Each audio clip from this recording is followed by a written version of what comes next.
नमस्ते आप सभी को। मैं रीना ढिल्लो एक बार फिर से स्वागत करती हूँ आपका अपने YouTube चैनल हिंदी विषय श्रृंखला में। तो भाई इससे पहले हमने पहला प्रश्न कर लिया है जो हमारा था इतिहास लेखन परंपरा से संबंधित। अब हमारे पास दूसरा प्रश्न आता है कि जब इतिहास लेखन हुआ तो उसके अंतर्गत जो काल विभाजन हुआ और उनके नामकरण की जो समस्याएं थी उन पर विचार करेंगे। या आप इसको लिख सकते हैं, हिंदी साहित्य के इतिहास का काल विभाजन ऐतिहासिक और राजनीतिक परिस्थितियों पर ही अवलंबित रहा है। इस कथन के पक्ष अथवा विपक्ष में अपना मत दीजिए। ठीक है, तो देखते हैं। हजार वर्षों के हिंदी साहित्य के इतिहास लेखन की पहली समस्या काल विभाजन और दूसरी उन कालखंडों के सही नामकरण की रही है।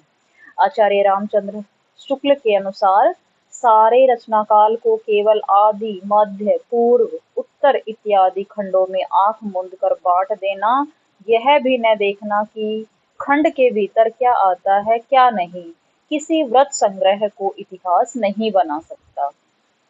आगे देखते हैं, हिंदी साहित्य इतिहास का काल विभाजन एवं नामकरण। आप अपने नोट साथ साथ बनाते चले, इनका स्क्रीनशॉट लेकर रख ले और फिर इनको लिखते रहें। आपको और कोई बुक पढ़ने की आवश्यकता है नहीं। यदि ये आप नोट्स लिख लेते हैं तो एचपीएससी मेंस की आंसर राइटिंग की प्रैक्टिस आपकी यहाँ से हो जाएगी। नंबर 1 पर हम रखते हैं जॉर्ज ग्रियर्सन का काल विभाजन एवं नामकरण। इन्होंने, क्योंकि जो हिंदी साहित्य इतिहास लेखन परंपरा में सबसे पहला नाम गारसा दैतासी का आता है, परंतु यदि काल विभाजन की बात की जाती है तो सबसे पहले काल विभाजन जॉर्ज ग्रियर्सन ने किया था, तो उन्हीं को हमने सबसे पहले रखा है। देखते हैं, इन्होंने अपने ग्रंथ the modern vernacular literature of northern Hindustan 1888 ईस्वी में संपूर्ण कालखंड को 11 अध्यायों में विभक्त किया। पहले नंबर पर है चारण काल, फिर 15वीं शताब्दी का धार्मिक पुनर्जागरण, जायसी और उनकी कविता, ब्रज का कृष्ण संप्रदाय, मुगल दरबार, तुलसीदास रीति काव्य, तुलसीदास के अन्य प्रवर्ती कवि, 18वीं शताब्दी, कंपनी के शासन में हिंदुस्तान, महारानी विक्टोरिया के शासनकाल में हिंदुस्तान। ठीक है, तो ये हमारे 11 भाग हो जाते हैं। और यूजीसी नेट के एग्जाम में रीति काव्य कितने नंबर पर है ये पूछा गया था, तो अपन अंदाजा लगा सकते हैं कि ये 7वें नंबर पर है। ठीक है, इसके दोष क्या रहे? अपभ्रंश साहित्य को भी हिंदी साहित्य में स्थान दिया, जो कि गलत है। प्रथम और द्वितीय काल विभाजन में 100 वर्षों के अंतराल का कुछ पता नहीं। जैसे यहाँ पर पहला इन्होंने लिखा था चारण काल 700 से 1300 ईस्वी के बीच चारण काल की इन्होंने समय सीमा बताई है। और जो दूसरा काल विभाजन इन्होंने लिखा है 15वीं शताब्दी का धार्मिक पुनर्जागरण, जबकि 13 से 14 के बीच का जो समय है वो गायब है। अब हम देखते हैं मिस्र बंधुओं का काल विभाजन एवं नामकरण। आप फ्लो चार्ट बनाते चले, क्योंकि डायग्राम बहुत ज्यादा हेल्प करते हैं एग्जामिनर को कॉपी चेक करने में, और ये प्रभावशाली भी रहती है। एक अट्रैक्टिव आंसर आपका उभर कर आता है। देखते हैं कि इन्होंने काल विभाजन एवं नामकरण किस प्रकार से किया। तो इन्होंने 5 भागों में बांटा। सबसे पहले इन्होंने लिखा आरंभिक काल। ठीक है, आरंभिक काल, फिर माध्यमिक काल, फिर अलंकृत काल, फिर परिवर्तन काल और फिर वर्तमान काल।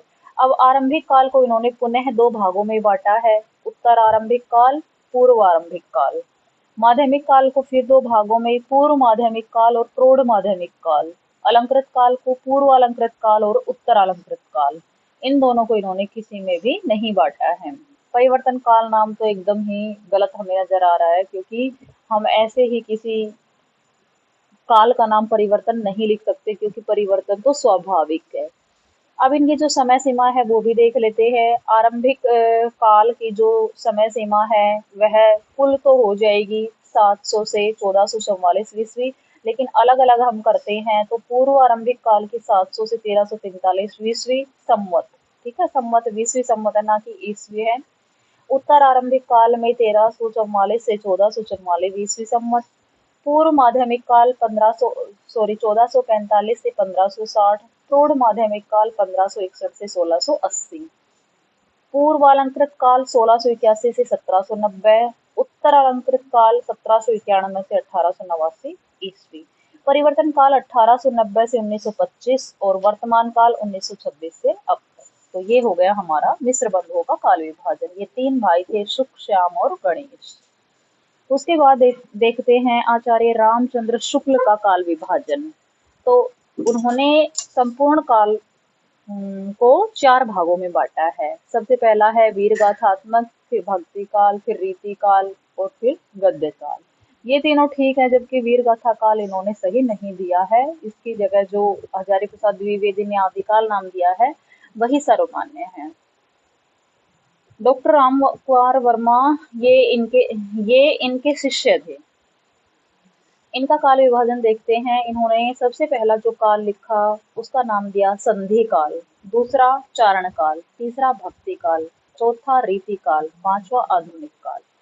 तो ये संधि काल की समय सीमा 750 से 1050 ईस्वी संवत, चारण काल की 1050 से 1375, भक्ति काल की 1375 से 1700 ईस्वी संवत, रीति काल की 1700 से 1900 ईस्वी संवत और आधुनिक काल की 1900 से अब तक।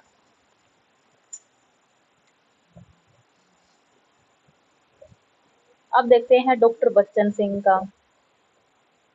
इन्होंने भी 4 भागों में बांटा है। सबसे पहले काल का नाम दिया अपभ्रंश काल, फिर भक्ति काल, फिर रीति काल और फिर आधुनिक काल।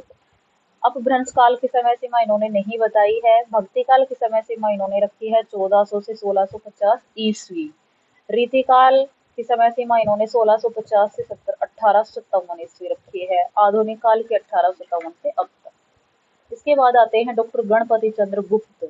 इन्होंने 3 भागों में बांटा है, प्रारंभिक काल, मध्यकाल और आधुनिक काल। फिर मध्यकाल को पुनः 2 भागों में बांटा है, पूर्व मध्यकाल और उत्तर मध्यकाल। इनकी भी समय सीमा आप देख सकते हैं। प्रारंभिक काल की 1184 से 1350 ईस्वी और आधुनिक काल की 1857 से 1965 ईस्वी है, जबकि पूर्व मध्यकाल की 1350 से 1500 और उत्तर मध्यकाल की 1500 से 1857 ईस्वी। बाद के इतिहासकारों ने शुक्ल और हजारी प्रसाद द्विवेदी के काल विभाजन को थोड़े हेरफेर के साथ स्वीकार कर लिया है। अब देखते हैं हम नागरी प्रचारणी सभा से हिंदी साहित्य का वृद्धि इतिहास का काल विभाजन, क्योंकि ये 16 भागों में विभक्त करके फिर प्रकाशित किया गया था। तो अलग अलग भाग का अलग अलग लेखकों ने संपादन किया। तो ये आप स्क्रीनशॉट लेकर के लिख लें, आपके बहुत ज्यादा काम आने वाली टेबल है ये, आपको और कहीं भटकना नहीं पड़ेगा। इसके बाद हम देखते हैं आधुनिक काल के भी खंड हैं। तो यहाँ क्या हुआ कि काल खंडों की जो समय सीमा थी वह कम वर्षों में निर्धारित हो गई। कहीं कहीं तो हम देखते हैं 20 है, कहीं कहीं 10 भी है। पहले जैसे कि 300-400 समय में एक काल चला था, यहाँ समय सीमा कम हो गई है। भारतेंदु युग 1850 से 1900 ईस्वी, द्विवेदी युग 1900 से 1918 ईस्वी, छायावाद 1918 से 1936 ईस्वी, प्रगतिवाद 1936 से 1943, प्रयोगवाद 1943 से 1951, नई कविता 1951 से 1960, साठोत्तरी कविता 1960 से अद्यतन, मतलब अब तक। निष्कर्ष बहुत लिखना जरूरी है। भूमिका चाहे आप ना भी लिखें, परंतु निष्कर्ष लिखना अनिवार्य है। अतः कहा जा सकता है कि हिंदी साहित्य इतिहास लेखन में काल विभाजन एवं नामकरण का पर्याप्त समाधान हो चुका है। हिंदी साहित्य के इतिहास का काल विभाजन ऐतिहासिक और राजनीतिक परिस्थितियों पर ही अवलंबित रहा है। सामान्यतः आदिकाल तथा रीतिकाल के नामकरण को केवल सवाल उठते रहते हैं को लेकर सवाल उठते रहते हैं। भक्ति काल और आधुनिक काल के नामकरण पर आलोचकों में सर्वसम्मति रही है। तो सबसे ज्यादा जो विवादास्पद काल हैं जिनके नामकरण को लेकर विद्वानों में मतभेद है वो है आदिकाल और रीतिकाल, जबकि आधुनिक काल और भक्ति काल के जो नामकरण है वो सर्वमान्य हैं। ठीक है, तो इसी के साथ ही हमारा ये दूसरा क्वेश्चन भी समाप्त होता है। और एक जरूरी सूचना आपको मैं देना चाहूंगी कि जिन बच्चों का प्री क्वालिफाई हो चुका है या थोड़े वो बॉर्डर पर हैं, हो भी सकता है या नहीं भी हो सकता है, तो उन सब से मेरी रिक्वेस्ट है कि आप तैयारी में लगे रहें, क्योंकि ये फाइनल लिस्ट आपकी हो सकता है एग्जाम से 2 दिन पहले निकाले। तो 2 दिन में आप क्या ही तैयारी कर लेंगे, है ना। तो आपको अभी से तैयारी में जुट जाना है, और तैयारी की हुई कभी वेस्ट नहीं जाती है। डॉक्टर विकास दिव्य कीर्ति सर भी कहते हैं कि कुछ नहीं होगा तो अनुभव होगा। तो वही अनुभव लेने के लिए आप पढ़ सकते हैं, लिख सकते हैं। ठीक है। और आशा करती हूँ आपको जानकारी अच्छी लगी होगी, क्वेश्चन आपको समझ में आ रहे होंगे। इसके बाद जो हमारा तीसरा प्रश्न रहेगा, वो रहेगा आदिकाल के नामकरण से संबंधित। ये हम कल करेंगे। डेली मैं आपको एक प्रश्न करवा रही हूँ, वही आप लिख ले, वही याद कर ले तो भी बहुत है। ठीक है। और यदि भाई आपको वीडियो अच्छी लगी है तो वीडियो को लाइक और चैनल को सब्सक्राइब कर दीजिएगा। धन्यवाद।